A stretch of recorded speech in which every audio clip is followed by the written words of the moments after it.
What's up, everybody? It's your boy Sherlex. I'm coming back at you with another video. The typical YouTube gamer intro. You know what I mean? The hyped. What's up? Anyway, no, but seriously though, I am a little late to this trend because I was doing other stuff when this whole conversation was popping up. But today we're gonna be reacting to a video that talks about $100 video game or the video game industry market as a whole, right? So obviously, as always, I'm gonna link the video down in the description. Please go to the video, watch it as well, like the video, subscribe to the person making the video. But first, obviously, watch my video because I gotta be a YouTuber too. Nah. But anyway, hot take before we even get into this video, because I watched the first 10 seconds and the creator poses a question, right? Would I pay $100 for GTA 6 or would I wait for the discounts? And my honest reaction to this question is that I would pay the $100 for GTA 6. One, because I think GTA is the one game that I would probably be okay with paying $100 for the base version of the game. In the sense of it's been what 13, 14, I think it's 13, 14, 15, around there, right? Some years since GTA 5 came out. And I think GTA has the value proposition to be worth $100 in the sense of it's not like a yearly release. Like I would never pay. I don't even want to pay 70. I haven't bought Call of Duty, for example, in like 3 years. I just get it off of Game Pass or whatever. Like, or the most recent one, I've got it off of Game Pass. I would never pay more. I don't even want, like I said, I don't want to pay $70 for Call of Duty. I would at maximum pay $60 for Call of Duty. But those days are long gone, right? But GTA is a whole different thing because I feel like GTA is gonna be so good, and imagine I say this famous last words and it just flops. But I just think that GTA is one of the few and only games that has the value proposition to actually merit $100 base price tag. But we'll get into the video and we'll see what this guy has to say about it.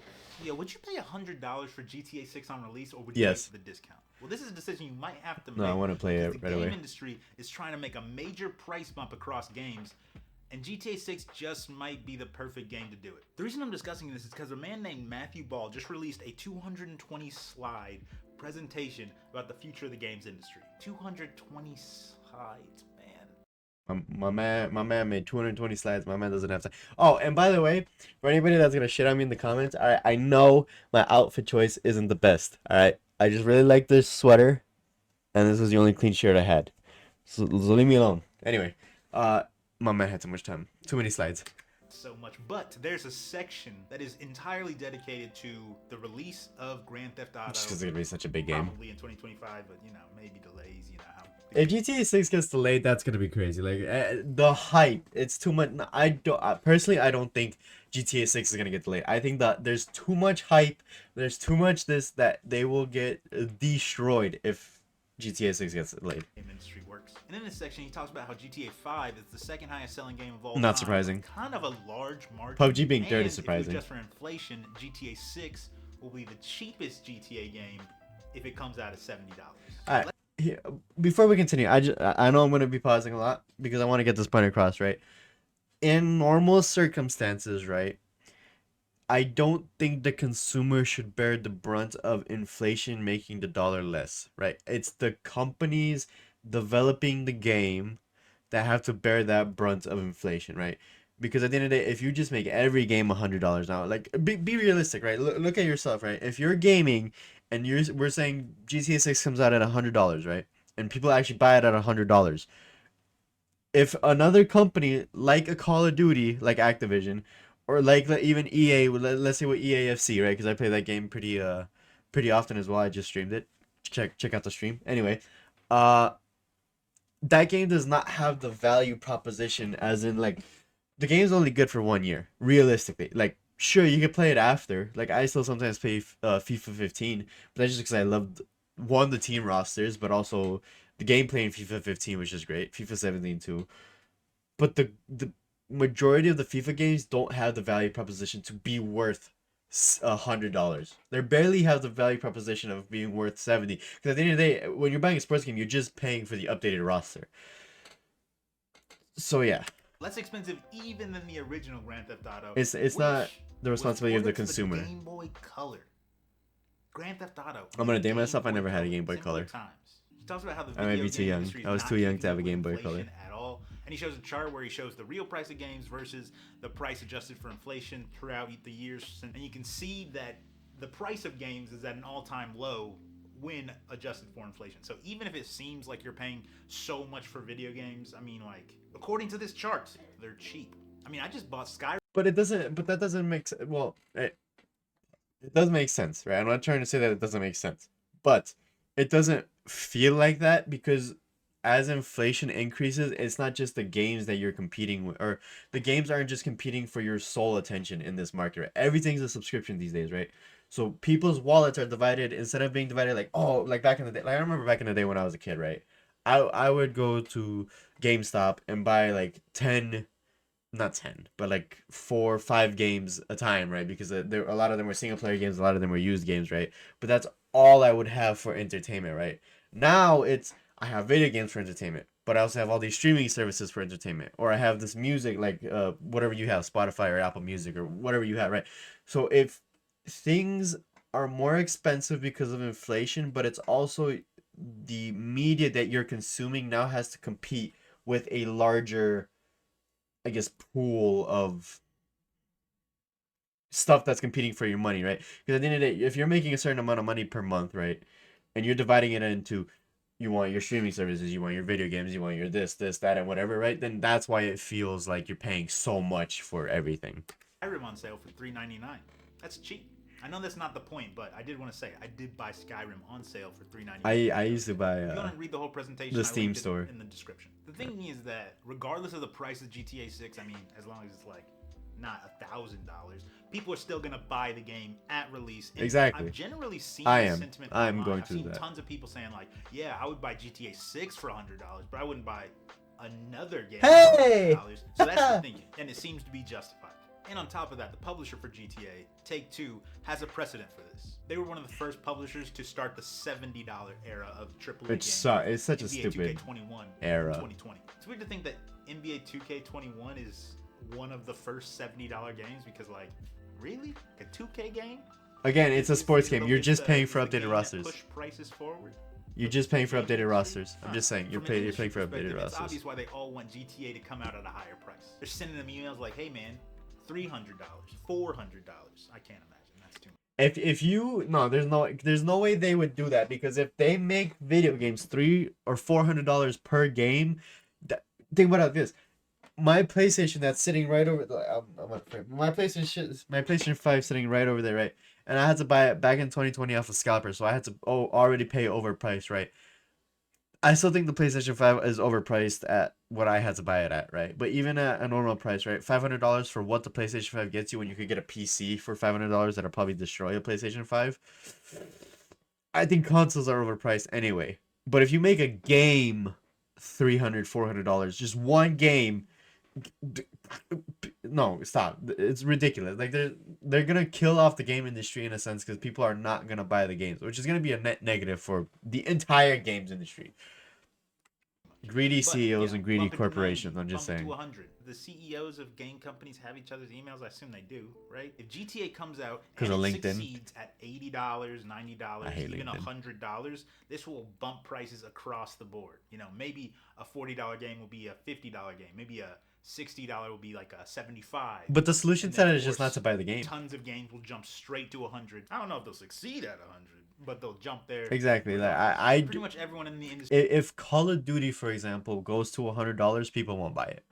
People will play it because it's on Game Pass, and then you'll have like the super ultra dedicated fans that'll buy it at $100. So it'll like the game will live, it will exist, but locked in on Rockstar. they won't buy it. Seeing I what won't they buy do, it. They want them to break the ice for a higher price. So they can start charging higher prices for their games that they currently don't think are worth a higher price. It's Because they're pretty weird not. Behavior They're to not. see a game, you're like, Oh, that game looks like it could be worth $100. I hope they sell it for $100. Our game isn't, but we'll charge $100 if they succeed. logic. Personally, I'm a little split on this, and I know you might be thinking, what good could possibly come out of this? But hear me out. Listen, I'm a gamer.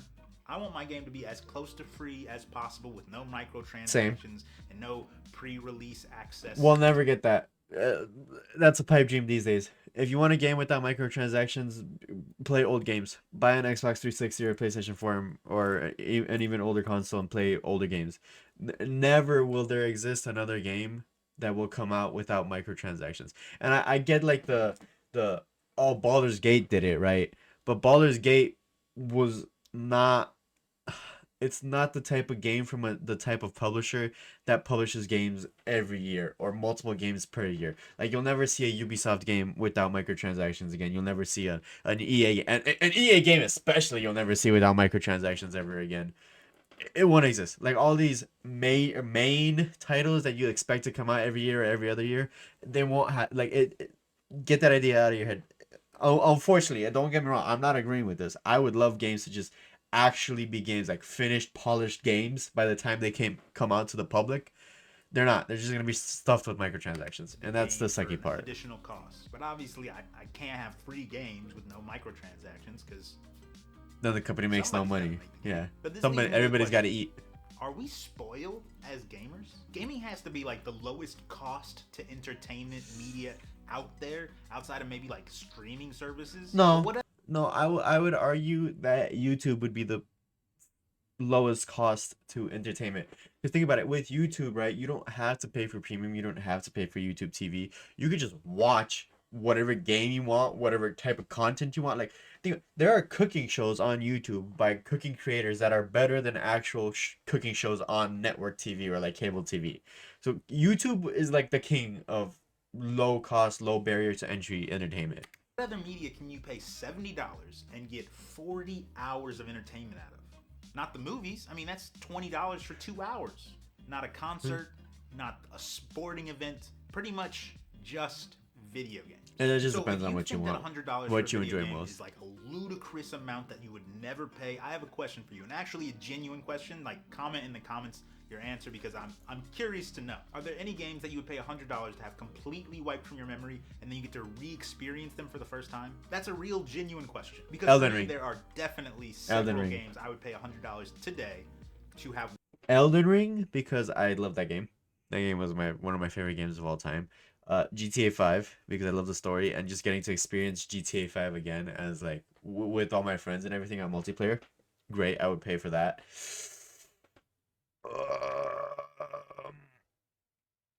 Yeah, I'm pretty sure that's about it. Like I don't think there's another. No, that's pretty much it. Wipe from my memory so I could play. I'm talking like Elden Ring, Far Cry 3, BioShock, Final Fantasy X. Would I have paid $100 in the year 2000 to play those games? Probably not. But would I pay $100 today to re-experience my favorite games? Yes, I absolutely. Or like the would. old school And there's some Transformer smaller games. or I some really games liked that those as I a thought kid. were all right that I wouldn't pay $100 for today. Maybe I'd pay $70 for them though.